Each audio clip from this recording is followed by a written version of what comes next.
अस्सलाम वालेकुम नाज़रीन, सबिया हेल्थ एंड ब्यूटी टिप्स में मैं आपको खुशामदीद कहती हूँ। आज जो टोटका मैं आपके लिए लेकर आई हूँ वो है होंठों को नरम करना। जैसे कि आप सब जानते हैं कि बाज़ लोगों के जो होंठ होते हैं वो बहुत ज़्यादा सख्त होते हैं और वो लाल भी नहीं होते, जिसकी वजह से बहुत ज़्यादा खुरदरे होने की वजह से उनकी जो शख्सियत होती है वो बहुत ज़्यादा ख़राब हो जाती है।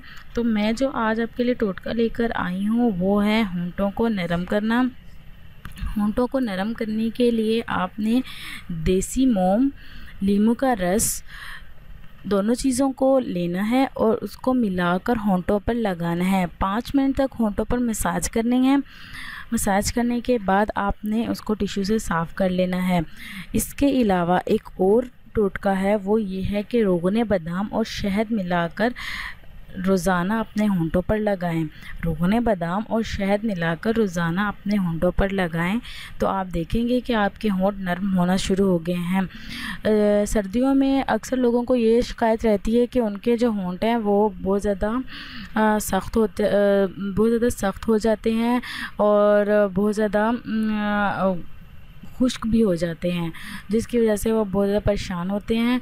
तो ये दोनों टोटके लाज़मी इस्तेमाल कीजिएगा और बताइएगा कि आपको कैसा लगा, और लाज़मी सब्सक्राइब कीजिएगा, शेयर कीजिएगा मेरी वीडियो, और बहुत शुक्रिया।